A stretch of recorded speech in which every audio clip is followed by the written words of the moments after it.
하나님 말씀을 같이 보도록 하겠습니다.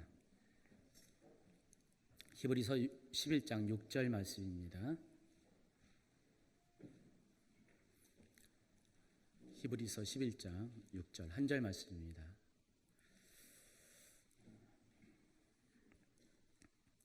우리 한 목소리로 같이 읽도록 하겠습니다. 믿음이 없이는 하나님을 기쁘시게 하지 못하나니 하나님께 나아가는 자는 반드시 그가 계신 것과 또한 그가 자기를 찾는 자들에게 상 주시는 이심을 믿어야 할지니라. 오늘 말씀은 믿음에 관한 말씀을 드리고자 합니다. 여러분 믿음에 대해서 잘 아십니까? 물론 잘 알고 있죠. 그러나 믿음에 대해서 여러 가지 많은 말들이 있기 때문에 믿음을 정의한다는 것이 좀 저는 쉬운 것은 아닙니다. 그러나 여러분이 꼭 믿음에 관련해서 두 가지를 알아야 됩니다. 여러분의 믿음의 가장 핵심적인 것 중에 하나는 여러분이 믿는 대상이 누구인가에 대한 그 믿음이 있어야 됩니다. 여러분 누구를 믿습니까? 하나님 아버지를 믿죠. 우리의 믿음의 대상이 하나님이신 것, 그것을 먼저 아셔야 됩니다. 또 한 가지는 오늘 말씀처럼 하나님께서 자기를 찾는 자들에게 상 주시는 이심을 여러분이 믿어야 됩니다. 믿음에는 이 두 가지가 있어야 됩니다. 하나님이 살아계신 것과 여러분의 아버지가 되신 것과 또 하나님께서 자기를 찾는 자들에게 상 주시는 이심을 여러분은 믿어야 됩니다. 그래서 믿음은 두 가지의 중요한 핵심이 있습니다. 우리의 믿음의 대상이시는 하나님을 믿는 것과 또 하나님께서 말씀하신 성경 그대로 하나님께서 우리에서 모든 일을 행하신다는 것을 믿는 믿음이 있어야 한다는 것입니다. 여러분 정말 하나님 믿습니까? 하나님 살아계신 거 믿습니까? 정말로 믿습니까? 또 하나님께서 여러분을 위해서 놀라운 일들을 행하시는 것, 특별히 하나님께서 사랑한 여러분을 위해서 여러분에게 상 주시는 일들을 행하신 것들을 믿습니까? 맞습니다. 저도 여러분이 그렇다는 것을 믿습니다. 그러니까 여러분이 정말 믿음이 있는 것을 저는 확실합니다. 대부분의 분들은 그런 믿음이 있기 때문에 이 자리에 와서 하나님께 예배를 드리고 있을 것입니다. 그런데 여기까지는 괜찮은데 우리가 한 가지 더 생각해 볼 것이 있습니다. 우리가 하나님이 계신 것도 믿고 하나님께서 자기를 찾는 자들에게 상 주시는 이신 것을 믿는데 중요한 것은 하나님께서 행하신 모든 역사와 기적들이 나를 통해서 행하신다는 것에 대해서는 우리가 좀처럼 믿음이 없다는 것입니다. 성경에서 분명히 여러분 성경을 믿는다고 그랬죠. 예수님께서 무리를 거리신 기적을 행하셨고요. 바다를 잠잠케 하셨고 많은 병든 자를 고치셨고 죽은 자를 살리셨죠. 근데 하나님께서 여러분을 통해서 여러분을 통해서 정말 바다를 잠잠케 하신 걸 믿습니까? 그런 일이 일어났습니까? 일어났대요. 와. 또 여러분을 통해서 하나님께서 죽은 자를 살리셨다는 것을 믿습니까? 실제로요. 말로만 말고 믿었다면 그런 일이 일어나야 되잖아요. 혹시 죽은 자를 살리신 분 살리셨어요? 죽을 뻔한 사람을 살리셨다. 그것도 90%는 맞습니다. 그래 우리가 믿음이라는 것은 이와 같이 하나님이 살아계신 것과 하나님께서 행하신 모든 기사와 이적들, 성경에 쓰여진 것들이 곧 나를 통해서도 하나님께서 그 일을 행하는 것을 믿는 것이 온전한 믿음입니다. 그래서 우리가 이 모든 것에 대해서 우리가 믿음이 있다면 하나님께서 여러분을 통해서 지금도 놀라운 일들을 반드시 행하실 것입니다. 아멘. 자, 지난 목요일 기름부음 학교 시간에 믿음의 은사에 대해서 순서가 믿음의 은사였습니다. 그런 주제를 가지고 말씀을 나눴습니다. 제가 그 목요일 날 강의를 잠깐 먼저 소개를 할 겁니다. 믿음의 은사에 대해서 이야기하면서 믿음은 두 가지가 있다고 제가 소개를 드렸습니다. 첫 번째는 구원 얻을 믿음이고 두 번째는 은사로서의 믿음입니다. 여러분 구원 얻을 믿음이 어떤 것입니까? 우리가 이제 하나님께서 우리를 구원하는 과정을 보면은 이렇습니다. 여러분 전적으로 죄인인 것을 믿습니까? 여러분 스스로 자신을 구원할 수 없는 거 믿습니까? 그렇기 때문에 하나님께서 우리를 불쌍히 여기셔서 궁일이 여기셔서 하나님께서 은혜를 베푸셨습니다. 그것이 뭡니까? 십자가입니다. 십자가를 통해서 구원받지 못할, 스스로 구원할 수 없는 여러분에게 구원의 선물을 주셨습니다. 그렇죠? 자, 그런데 하나님께서 이같이 우리에게 선물을 주셨지만은 모든 것이 하나님 뜻대로 되는 것이 아닙니다. 반드시 여기에는 우리의 동의가 있어야 됩니다. 하나님은 누구든지 모든 사람을 다 구원하길 원하지만은 정작 구원받을 우리가 그 하나님의 구원의 계획에 동의하지 않는다면은 그 구원은 이루어질 수 없다는 것입니다. 구원 얻은 믿음이라는 것은 다른 것이 아니라 바로 이러한 하나님의 선물에 대해서 여러분이 받아들이는 것. 예, 그렇습니다. 하나님께서 십자가를 허락하셔서 예수 그리스도 십자가를 통해서 나를 구원하셨습니다. 내가 믿습니다. 라는 동의를 가리켜서 구원 얻을 믿음이라는 것입니다. 여러분 적어도 구원 얻을 믿음이 있기 때문에 예수님을 영접했고 지금 이 자리에서 하나님 앞에 예배를 드리는 것입니다. 그래서 우리가 구원 얻을 믿음에 대해서 성경적으로 더 설명을 해드리겠습니다. 먼저 요한복음 3장 16절 여러분이 잘 알고 있는 성경 기절입니다. 하나님이 세상을 이처럼 사랑하사 독생자를 주셨으니 이는 그를 믿는 자마다 멸망하지 않고 영생을 얻게 하려 하시니라. 여러분 여기 분명히 나와 있습니다. 영생은 누구에게 주어집니까? 조건이 하나가 있습니다. 믿는 자가. 구원은 믿는 자가 받는 것입니다. 누구나 받는 것이 아니라 하나님은 누구나에게 구원을 영생을 주었지만은 그 영생을 취할 수 있는 사람은 믿는 자만 해당한다는 것입니다. 에베소서 2장 8절입니다. 너희는 그 은혜에 의하여 믿음으로 말미암아 구원을 받았으니 이것은 너희에게 난 것이 아니요 하나님의 선물이라. 여기서도 분명히 나와 있습니다. 구원은 하나님의 은혜로 말미암은 선물이라고 했습니다. 그러나 무엇으로 말미암아 구원을 받습니까?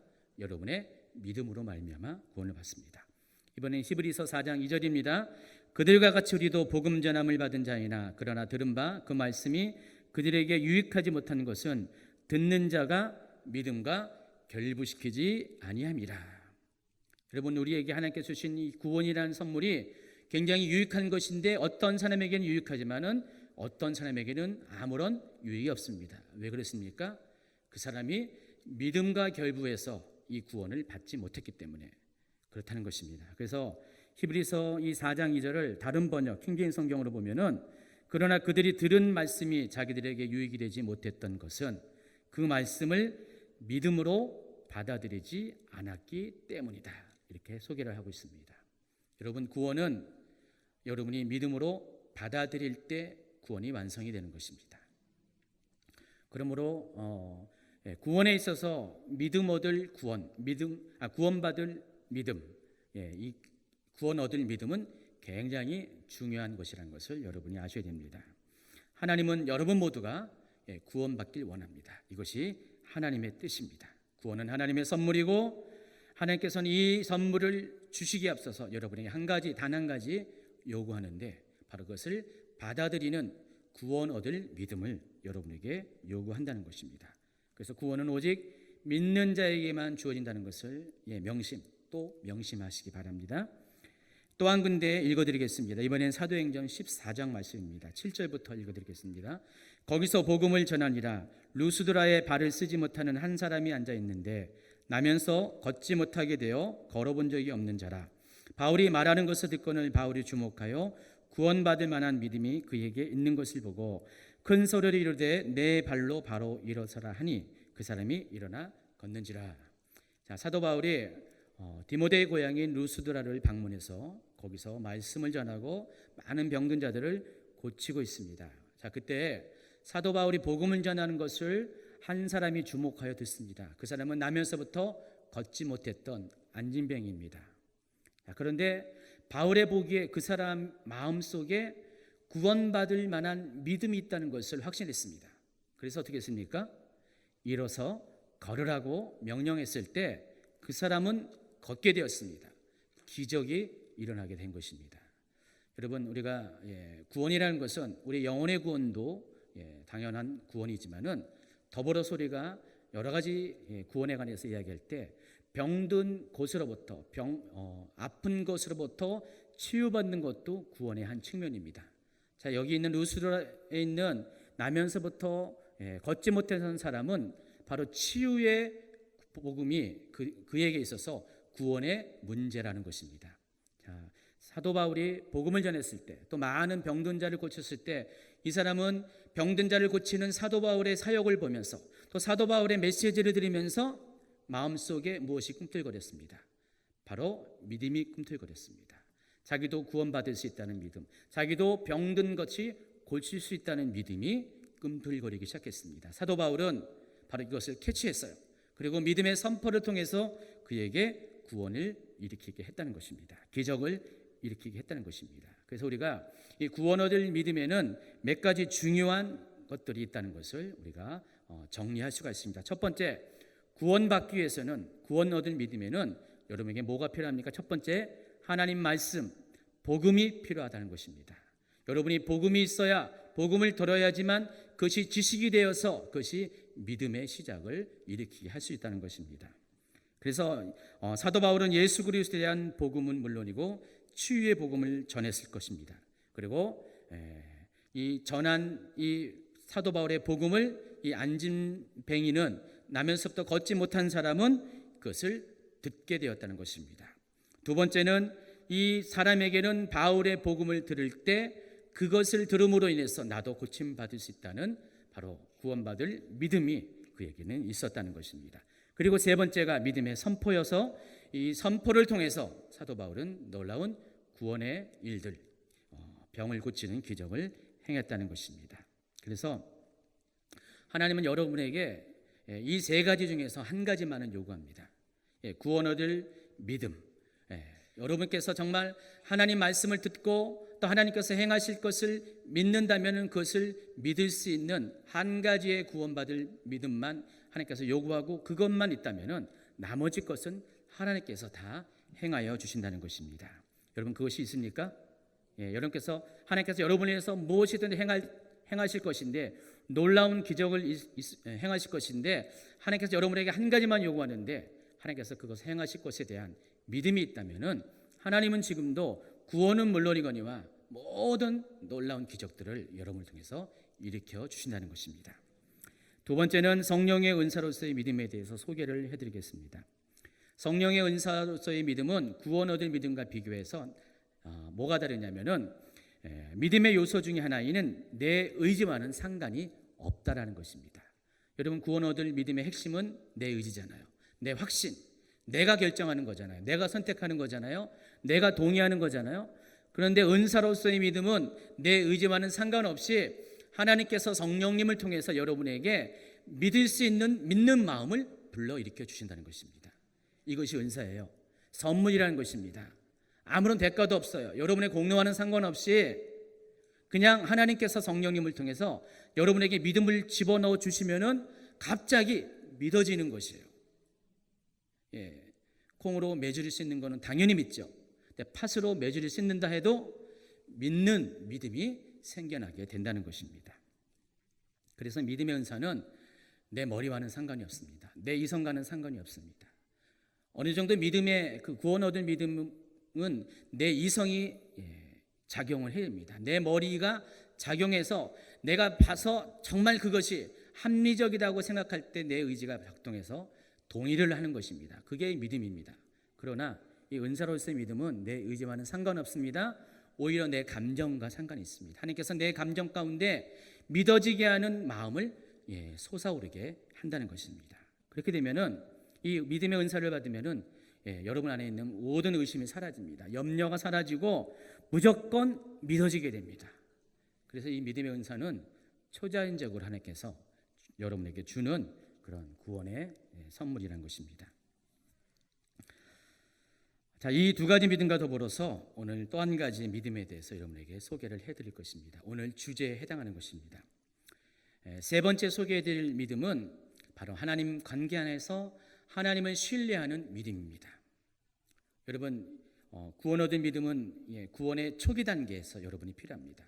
은사로서의 믿음은 하나님께서 정말 여러분에게 좀 믿음의 삶을 살 수 있도록 도와주는 선물의 차원에서 은사로서의 믿음을 주십니다. 그런데 더 중요한 것이 이 믿음은 만들어가는 겁니다. 가꾸어가는 것입니다. 하나님과의 관계 안에서 여러분이 이 믿음이 성장시켜야 되는데 바로 하나님과의 연합을 통해서 생기는 믿음이 있다는 것입니다. 이것을 설명하기에 앞서서 더 구체적으로 이것을 설명하기 위해서 믿음에 대해서 조금 더 구체적인 이야기를 하겠습니다. 자, 믿음에는 몇 가지의 요소가 있습니다. 오늘 먼저 네 가지의 믿음의 요소를 설명하는데 첫 번째는 믿음은 지식이 있어야 됩니다. 이 지식이라는 것은 뭡니까? 믿음은 들음에서 납니다. 그렇죠? 로마서 10장 17절 읽어드리겠습니다. 그러므로 믿음은 들음에서 나며 들음은 그리스도의 말씀으로 말미암았느니라. 여러분 그냥 믿습니까? 아니죠. 들어야 믿습니다. 그냥 듣는 거 다 믿습니까? 여러분이 생각해보고 믿죠. 그렇죠? 판단해보고 믿죠. 여러분이 이성을 통해서 믿습니다. 여러분이 듣는 것은 하나님에 대한 말씀을 들을 것이고 또 하나님께서 어떻게 이 세상 가운데서 하나님의 일을 행하시는가, 특별히 복음 안에서는 예수 그리스도와 삶과 사역에 대해서 여러분이 들을 것입니다. 그래서 여러분이 그것을 듣고 저분은 나의 구세주라는 것을 믿음으로 확신할 때 여러분에게 믿음이 생긴다는 것입니다. 그래서 믿음의 첫 번째 요소는 들음이라는 요소가 있습니다. 지식이라는 요소가 있습니다. 거기에 여러분의 지적인 동의가 필요하다는 것입니다. 믿음의 두 번째 요소는 신뢰입니다. 이것을 다른 말로 하면은 맡깁니다. 또 의뢰합니다. 이렇게 설명할 수가 있습니다. 영어로는 트러스트라고 봅니다. 시편 37편 5절 말씀입니다. 내 길을 여호와께 맡기라. 그를 의지하면 그가 이루시고. 여러분 하나님에 대해서 여러분이 정보를 갖고 지식을 갖고 하나님이 누구신지를 알게 되면 그 다음번에 여러분은 해야 될 것이 하나님을 신뢰하는 것입니다. 하나님을 믿어야 한다는 것입니다. 그래서 여러분 삶 가운데 때로는 염려가 찾아옵니다. 왜 그랬습니까? 우리 한마디로 말하면 믿음이 없다고 설명할 수 있어요. 근데 믿음이 없는 이유가 뭡니까? 하나님을 신뢰하지 못하기 때문에, 그렇기 때문에 하나님 앞에 여러분의 염려를 맡기지 못하게 된다는 것입니다. 그래서 우리가 하나님에 대해서 여러분이 알게 된다면 두 번째로 해야 될 것이 여러분에게 요구된 것은 하나님에 대한 신뢰가 필요하다는 것입니다. 여러분이 정말 하나님을 신뢰하면은 여러분은 믿음이 생기고 그 믿음에 의해서 염려하는 모든 것들을 여러분 더 이상 염려하지 않게 됩니다. 시편 37편 5절 말씀처럼 여러분이 여호와께 여러분의 길을 맡기고 의지하면은 하나님께서 그 모든 것들을 이루어 주신다는 것입니다. 세 번째입니다. 믿음의 세 번째 요소는 소망입니다. 다른 말로 바라봄이라고 설명할 수가 있습니다. 로마서 4장 18절 이하의 말씀을 또 읽어드리겠습니다. 아브라함이 바랄 수 없는 중에 바라고 믿었으니 이는 내 후손이 이 같으리라 하신 말씀대로 많은 민족의 조상이 되게 하려 하심이라. 그가 100세나 되어 자기 몸이 죽은 것 같고 사라의 태가 죽은 것 같음을 알고도 믿음이 약하여지지 아니하고 믿음이 없어 하나님의 약속을 의심하지 않고 믿음으로 견고하여져서 하나님께 영광을 돌리며 약속하신 그것을 또한 능히 이루실 줄을 확신하였으니 그러므로 그것이 그에게 의로 여겨졌느니라. 자, 아브라함은 어땠다고 했습니까?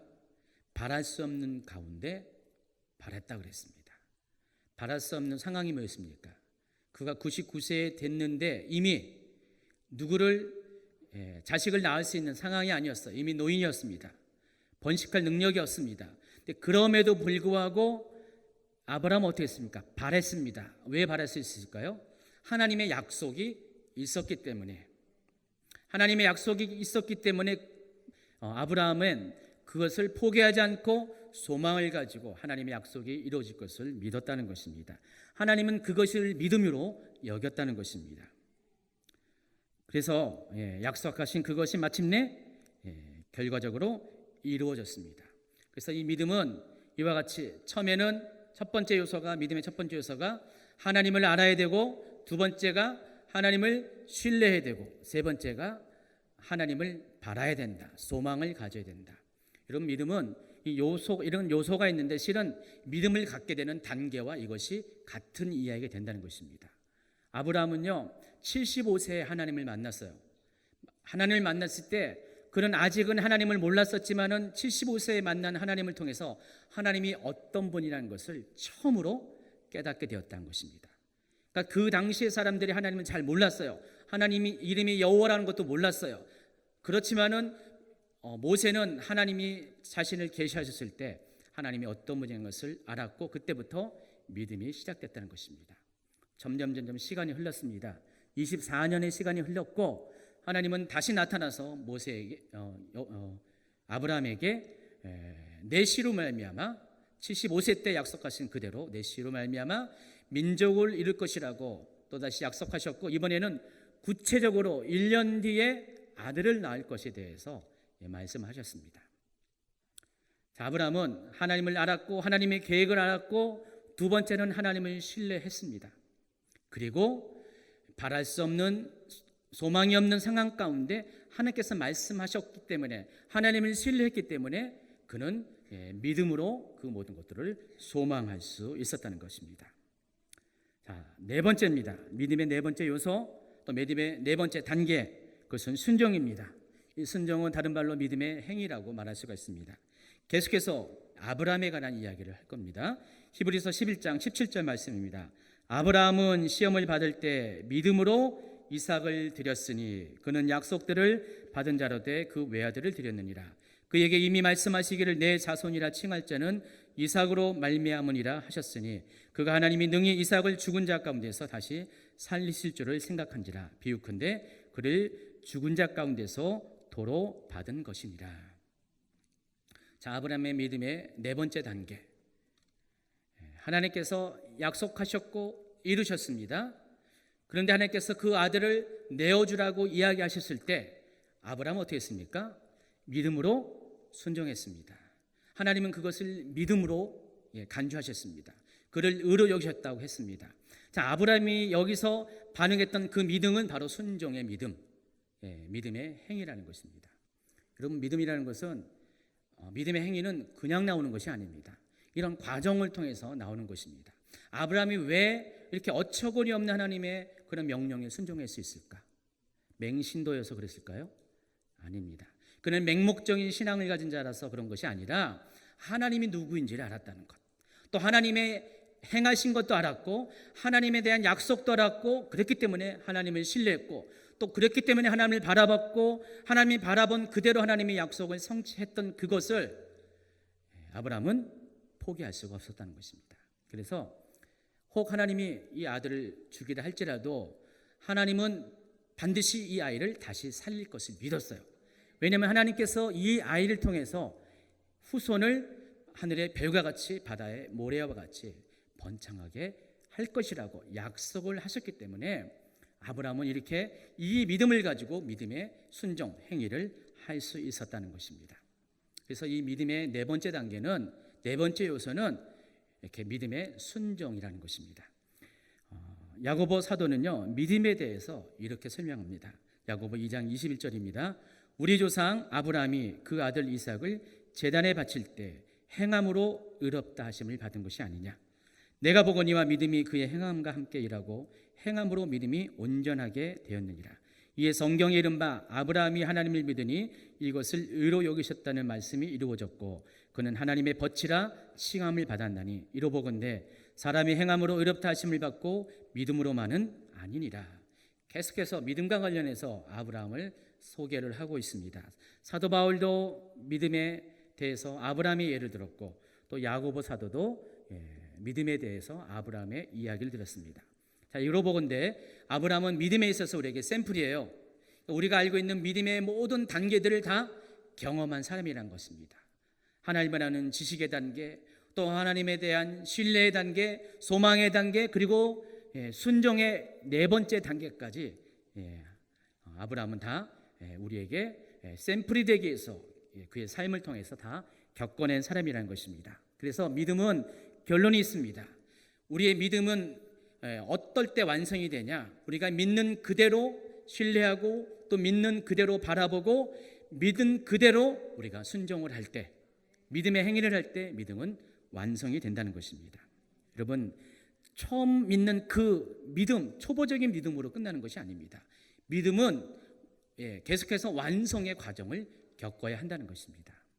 우리가 많은 부분에 있어서 첫 번째 믿음, 두 번째 믿음의 단계는 우리가 거하지만은 그러나 이렇게 믿음의 완성을 통해서 믿음의 열매를 맺는 분들은 그다지 많지 않다는 것입니다. 여러분 어떻습니까? 여러분 하나님 믿는 건 맞죠? 그것은 틀림없습니다. 저는 믿습니다. 그것은 믿습니다. 그런데 여러분이 정말 하나님을 신뢰하는가? 약간 못 믿겠어요. 염려한 분들이 많이 제 눈에 띄니까 솔직히 약간 못 믿겠습니다. 제가 그 부분에 대해서는 믿음이 없어요. 그렇죠? 정말 여러분 하나님 소망하십니까? 바라보십니까? 여러분이 믿는다면은 하나님의 약속을 가졌다면 하나님 약속을 끝까지 포기하지 않고 끝까지 바라봅니까? 만약에 여러분이 그런다면은 여러분이 아무리 힘들어도 능히 참아낼 수 있는 그런 믿음의 근력이 있는 것이에요. 근데 가만 보면은 너무 빼빼마는 분들이 많이 있어요. 물론 육신의 살은 많이 쪘어요. 근데 영적인 살은 너무 말라가지고 뼈밖에 없는 분들이 제 눈에 많이 보입니다. 막 뼈가 걸어가요. 그런 분들을 많이 봅니다. 제가 환상으로 본다는 것이 아니라 믿음의 관점에서 그런 분들을 적잖이 본다는 것입니다.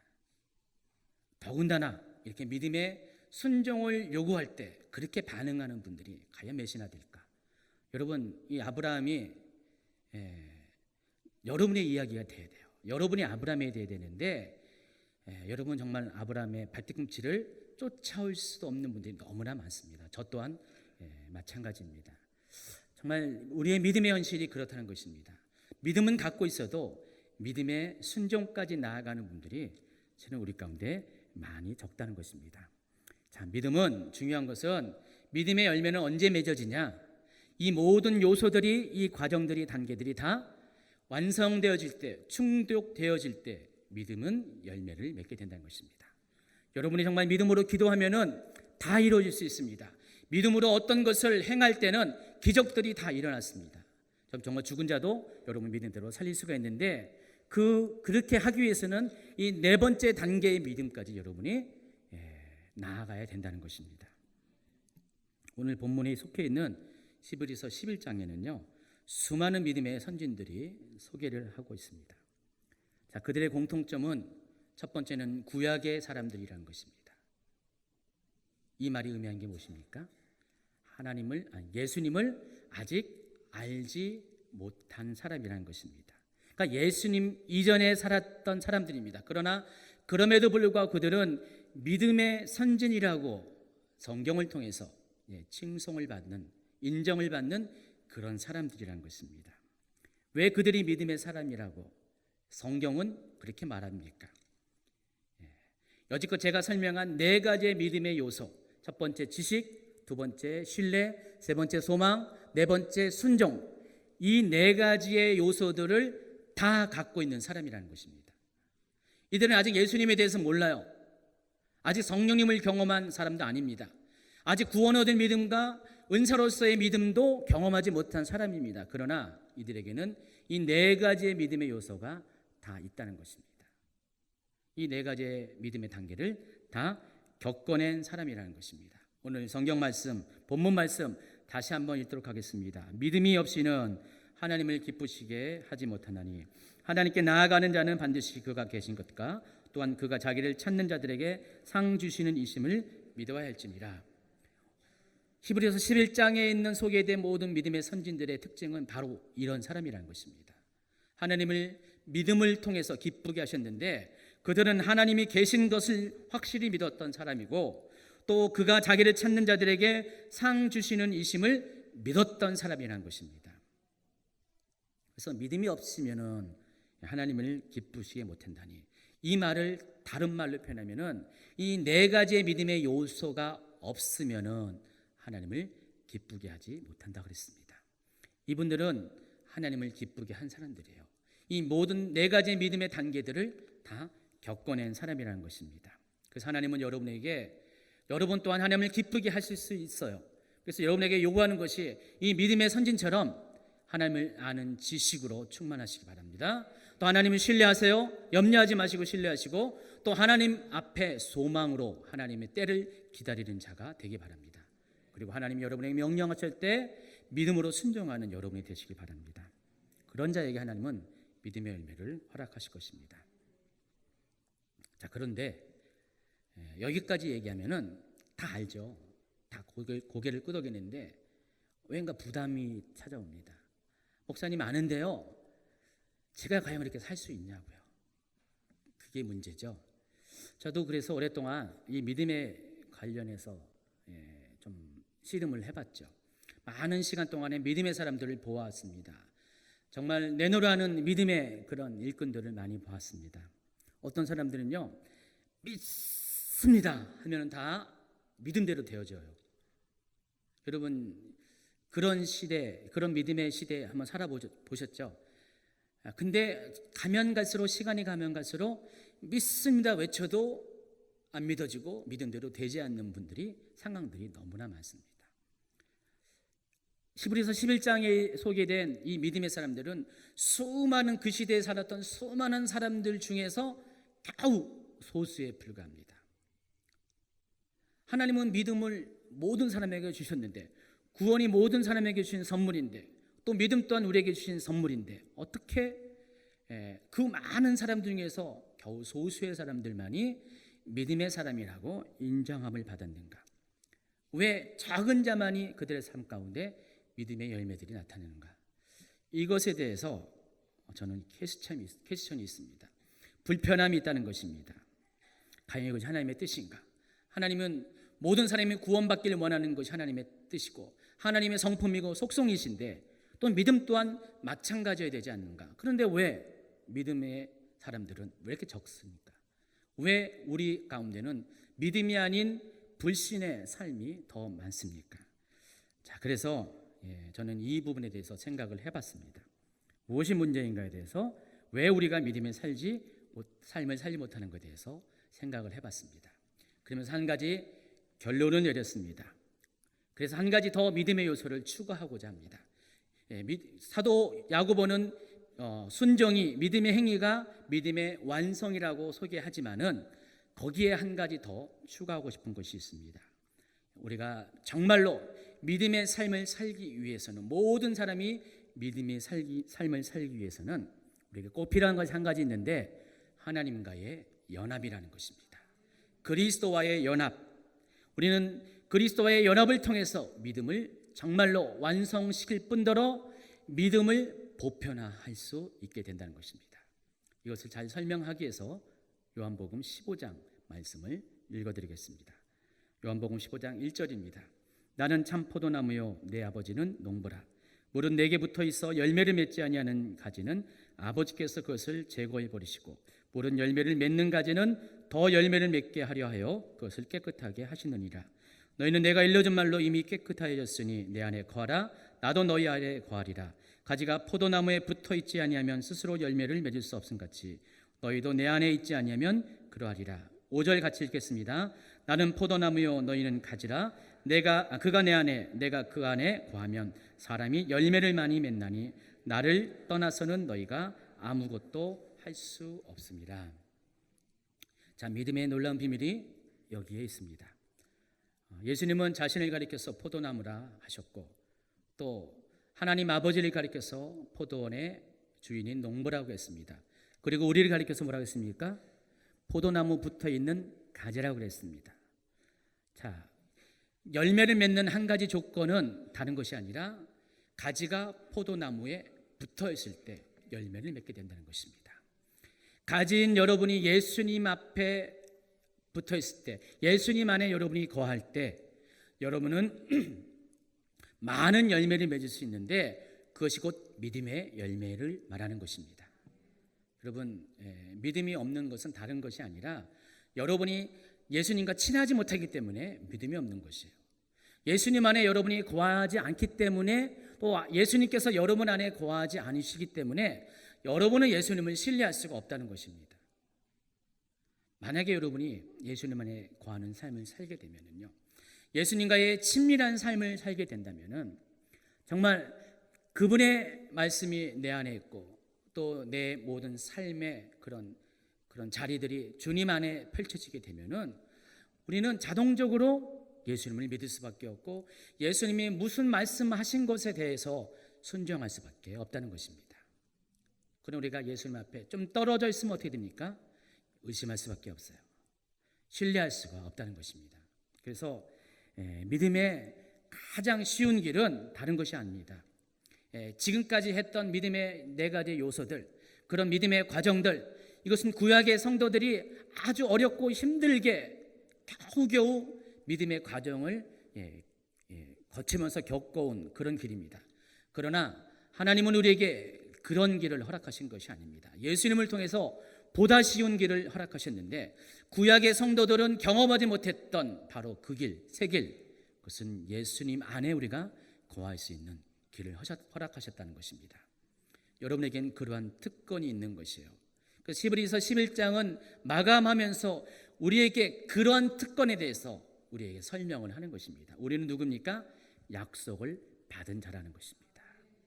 구약의 성도들은 약속을 받지 못했지만은 우리는 그리스도라는 약속, 바로 예수님 안에 소리가 하나님과 함께 하나가 될 수 있다는 약속을 받은 사람이라는 것입니다. 그것만 있으면 여러분의 믿음은 구약의 선진들이 노력해서 겨우 이루었던 그 믿음의 완성들을 보다 쉽게 여러분이 완성시킬 수가 있다는 것입니다. 여러분, 그렇기 때문에 오늘 말씀 이후로 여러분의 삶 가운데 믿음의 노력들도 중요하지만은 그보다 앞서서 여러분이 먼저 지혜로운 자는 하나님 말씀 안에 거하시기 바랍니다. 그리스도 안에 거하시기 바랍니다. 친밀함 가운데 거하시기 바랍니다. 친밀함에 대해서는 이미 많은 설교를 통해서 여러분에게 설명을 해드렸습니다. 가장 간단한 예수님과의 친밀감은 다른 것이 아니라 예배 안에서 하나님을 만나는 것입니다. 예배 안에서 하나님을 경험하시기 바랍니다. 예배 안에서 하나님을 느끼세요. 그게 가장 쉬운 길입니다. 너무 어려운 노력하지 마세요. 예배만 충실만 해도, 또 하나님 말씀만 여러분이 진지하게 읽고 하나님 말씀을 사랑하기만 해도 여러분 그 안에서 하나님과의 친밀감을 누릴 수가 있다는 것입니다. 그리하면은 어느 순간에 여러분의 믿음이 솟아오릅니다. 믿음이 솟아오르면은 여러분 속에 두려움이 사라집니다. 염려가 사라집니다. 그때부터는 믿음의 열매들을 맺을 수가 있습니다. 그럴 때 여러분이 정말 믿음으로 선포해 보세요. 안 되는 일이 없다는 것입니다. 여러분이 믿음이 선포하는 그 모든 것들이 믿음대로 되어진다는 것입니다. 한 번 경험하면 두 번 경험할 수 있고요. 두 번 경험하면은 세 번, 네 번 더 많은 그런 사건과 상황 가운데서 믿음의 열매들을 맺게 된다는 것입니다. 아까 15장 7절을 보시면은요. 너희가 내 안에 거하고 내 말이 너희 안에 거하면 무엇이든지 원하는 대로 구하라. 그리하면 이루리라. 여기 뭐라 했습니까? 무엇이든지. 많은 것 중에서 한두 개 선택한 그것이 아니라 무엇이든지 여러분이 구하는 대로 하나님께서 다 이루어 주실 것이라는 것입니다. 여러분, 하나님을 신뢰하시기 바랍니다. 하나님 안에서 소망을 가지시기 바랍니다. 그리고 하나님 안에서 믿음의 순종의 삶을 사시기 바랍니다. 그러나 그보다 더 중요한 것은 하나님과의 친밀감 안에 여러분 들어가시기 바랍니다. 그리스도와의 연합, 그것이 곧 믿음입니다. 그리스도와의 연합을 통해서 여러분은 믿음의 완성을 이룰 수가 있다는 것입니다.